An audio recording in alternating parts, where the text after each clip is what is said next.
What the hell, सोडा मला. मी सोडणार नाही तुम्हाला. सोडा मला. वाड्यापासून जेमतेम 15-20 पावलं आर्यन पळून जाऊ शकला होता की पुन्हा 2 धिप्पड माणसांनी त्याला बंदुकीच्या नोकवर वाड्यात आणलं होतं. सुटण्याची धडपड चालूच होती त्याची. सध्या तो निशस्त्र होता, नाहीतर अशा खेळण्यांची सवय त्यालाही होतीच. पण सगळीकडून फक्त अडकला होता तो.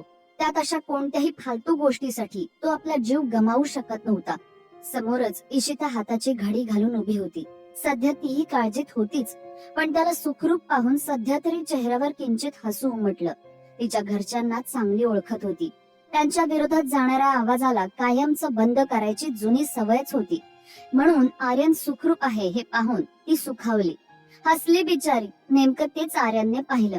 ती तो जिवंत आहे म्हणून खुश होत होती आणि हे सगळं तिनेच केलंय असं समजून तिच्या हसण्याचा त्याला अजूनच राग आला.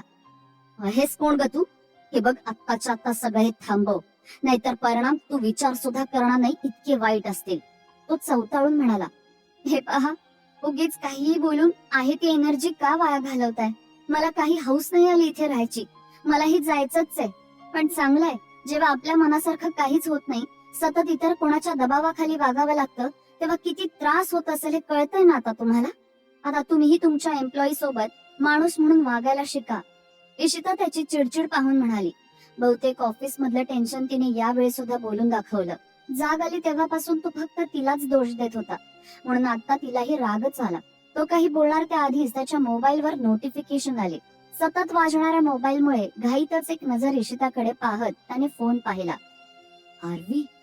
आरवीचं नाव पाहून त्याने व्हॉट्सअप उघडलं. Hi baby, where are you?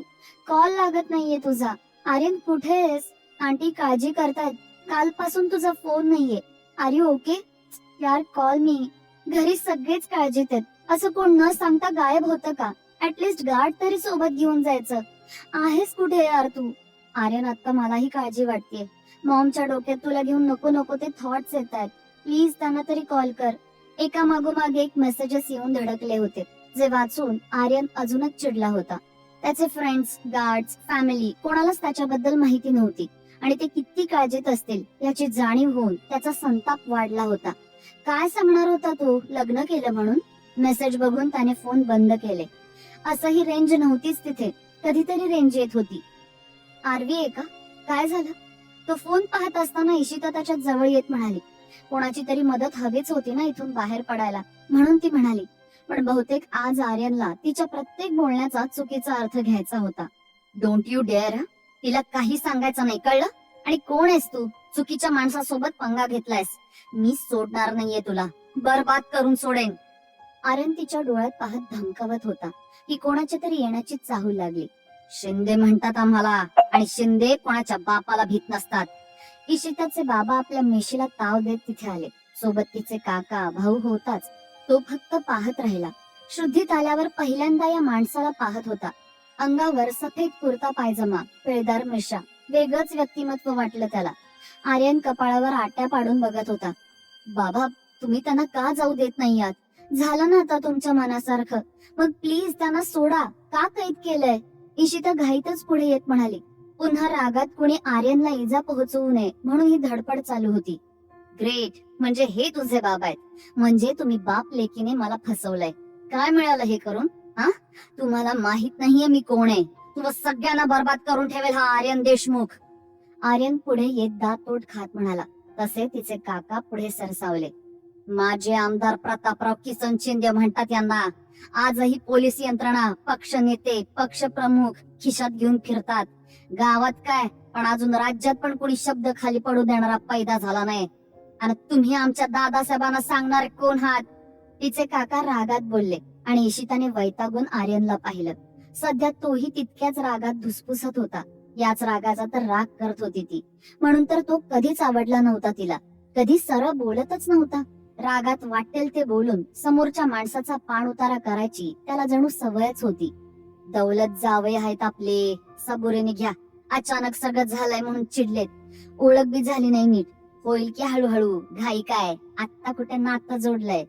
तो कितीही चिडला असला तरी बहुतेक तो इशिताचा नवरा आहे याच नात्याने तो आत्ताही त्याच्या पायावर उभा होता याची त्यांनी जाणीव करून दिली. पुन्हा वातावरण गंभीर झालं. आर्यन रागातच सरफडत होता आणि उलट प्रतापराव मिशीला ताव देत गालात हसत होते. जणू त्यांच्या समोर सगळेच खेळ फिके होते. राजकारणी माणूस होता, डावपेच खेळताना गफलत करणार नव्हतेच.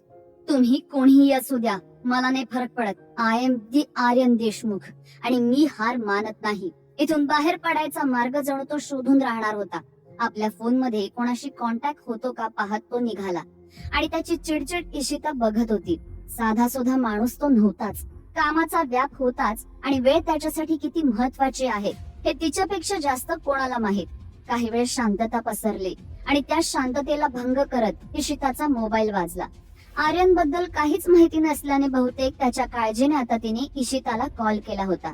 काहीतरी क्ल्यू मिळाला तरी आरवी साठी इनफ होतं. आरवीचा कॉल, देवा आता हिचं काय मध्येच, ही काय उत्तर देणार? नाही, मला माझंच कळत नाहीये हिला काय सांगू मी. सॉरी आरवी. फोन कट करून ती आपल्या वडिलांसमोर उभी राहिली. बाबा, हे बघा, यांची काही चूक नाहीये. मला वाटतं तुम्ही त्यांना जाऊ द्यावं. हे लग्न त्यांच्या मर्जीने झालं नाहीये. मुळात मलाही असं लग्न मान्य नाहीये. ती शांतपणे आपल्या वडिलांना समजवण्याचा प्रयत्न करत होती. तुमची इच्छा इथे विचारली कोणी? तुमचं एकमेकांवर प्रेम आहे म्हणून तर लग्न लावलं ना, की शहरात जाऊन संस्कार विसरलीस? शहरातली पोरं माहित नाहीत का आम्हाला? प्रेम म्हणजे यांना खेळ वाटतो, गळ्यात गळे घालून फिरतात. हेच तर नको होतं आम्हाला. नको ते चाळे करायला काही वाटत नाही, पण लग्नाची वेळ आली की पळून जातात.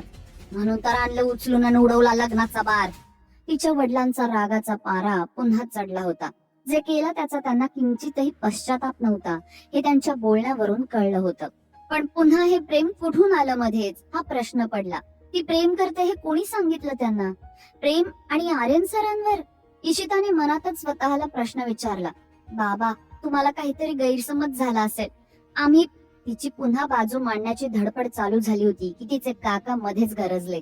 बास झाली नाटक. या डोळ्यांनी पाहिले तुमचे फोटो गळ्यात गळे घालून फिरताना. मग काय समजायचं आम्ही? गावात कोणी पाहिलं असतं तर मानवर करायची लायकी नसती राहिली चार चौघात. या पोराने सोडून दिलं असतं तर कोणी केलं असतं लग्न? लफडा एक काढल्यावर कोणीच लग्नाचं नाव तरी घेतलं असतं का? बरं, तुझ्या नंतरच्या पोरांची कशी लग्न लावणार होतो आम्ही? नशीब वेळेत समजलं आम्हाला. आता लग्न झालंय तुमचं आणि हेच खरं आहे आणि यावर पुन्हा चर्चा नकोय. काका रागातच बोलून गेले. पण कसले फोटो आणि आपण कधी सोबत फिरलो हा प्रश्न इशिताला पडला होता. इशिताला कळलं होतं की नक्कीच काहीतरी मोठा गैरसमज निर्माण केलाय. आता त्यांना सांगूनही पटणार नव्हतं की ते सगळं खोटं आहे. ते कोणी ऐकणार नाही म्हणून इशिता आर्यनला फोटो आणि घरच्यांना झालेला गैरसमज सांगण्यासाठी गेली. पण तिला समोर बघून आर्यन भडकला. तिच्या दंडाला पकडून जोरातच भिंतीला त्याने टेकवलं. डोळ्यात डोळे घालून जणू तो आता आग ओकत होता. फक्त आणि फक्त राग होता त्याच्या नजरेत. हे बघ, शेवटचं सांगतोय, मला इथून जाणं खूप इम्पॉर्टंट आहे. थांबव हे सगळं नाटक. लग्न अँड ऑल बस कर. आता त्याची पकड इतकी मजबूत होती की इशिताचे डोळे भरून आले. ती सुटण्याची धडपड करत होती पण तो किंचितही मागे होत नव्हता. त्याच्या नजरेत इशिताच दोषी होती. खरं सांगते, मी हे नाही केलं. कोणीतरी आपले फोटो पाठवले बाबांना. ती पुढे सांगत होती की पुन्हा आर्यन ओरडला. Great, one more story. हे बघ, माझे पेशन्स पाहू नकोस. सरळ सांगतो, तुझ्या घरच्यांना जाऊन सांग मला जाऊ द्या. नाहीतर ते कोणीही असले तरी मी दया दाखवणार नाही. I will destroy your whole family. त्याच्या नजरेतली आग जणू आता तिलाही जाणवू लागली होती. इशिता त्याचं रूप बघून घाबरलेली. मी काहीतरी मार्ग काढते. प्लीज प्लीज थोडा वेळ द्या मला. कसाबसा धीर एकवटून म्हणाली आणि त्याने रागातच भिंतीवर आपला हात आपटला आणि बाजूला झाला. ती मोठा श्वास घेत स्वतःला सावरत तिथून पळाली. वाड्यात सगळाच गोंधळ असताना तिकडे हे कारस्थान ज्याने घडवून आणलं त्या पाटलाच्या वाड्यात काहीतरी वेगळाच गोंधळ सुरू होता. राघव, हे राघव, अरे ऐक. डोक्यात राग घालून काही होणार नाहीये, शांत हो. हनुमंत पाटील आपल्या लाडक्या लेकाला समजवण्याचा प्रयत्न करत होते, ज्याने पूर्ण वाड्याचा नक्षा बदलून टाकला होता. सगळ्या वस्तूंची तोडफोड सुरू होती. नीचच सगळेच. त्यांची हिंमत कशी झाली माझ्या इशिताचं लग्न लावून देण्याची? सुकाळीचे एका एकाला गाडतो आता जमिनीत. त्याचा मुर्दा पाडल्याशिवाय थांबत नसतो आता मी. राघव इशिताच्याच गावातला. पाटील घराणा त्यांचं. विरोधी पक्षातील असूनही इशितावर एकतर्फी प्रेम करणारा राघव. ती होणार ते फक्त आपलीच त्यासाठी कोणत्याही थराला जाण्याची त्याची तयारी होती. पण सध्या इशिता आणि आर्यनच्या लग्नाची बातमी कानावर पडली होती आणि त्यामुळे जास्त चिडला होता तो. तिला बदनाम करून तूच फोटो पाठवलेस ना, आणि तिच्या बापाला लग्न करायला भाग पाडायला. पण काय झालं बघितलंस? आता त्या पोरीचा विचार सोड. तशा 56 पोरींची लाईन लावतो तुझ्यासाठी. हनुमंत पाटील बोलले, पण त्यांच्या बोलण्यावर राघव मात्र विक्षिप्त हसला आणि सोबतच समोरचा टीव्ही एका बुक्कीत फोडला. लागण्याची चिंता नव्हती की भीती नव्हती. सगळीकडे काचा विखुरल्या आणि राघवने आपल्या पॅन्ट मध्ये खुपसून ठेवलेली बंदूक काढली. 56 लागत नाही, एक हवी होती आणि तीच हवी. सगळ्यांचा पिंड पाडावा लागला तरी चालेल मग मला. नाही त्या सगळ्यांना जन्माची अद्दल घडवली ना तर नाव सांगणार नाही राघव म्हणून. हातात असलेली बंदुकीवर मूठ अजूनच घट्ट आवळली आणि विजेच्या चपळाईने राघव बाहेर निघून गेला. हनुमंत पाटील त्याच्या मागे आवाज देत पळाले, पण उशीर झाला होता. तो कधीच गाडी घेऊन सुसाट वेगाने निघून गेला होता. राघव मिळवू शकेल का आपलं प्रेम? राघवने घडवून आणलेलं कारस्थान इशिता आणि आर्यन ओळखू शकतील का? काय होईल पुढे हे सगळं जाणून घेण्यासाठी ऐकत रहा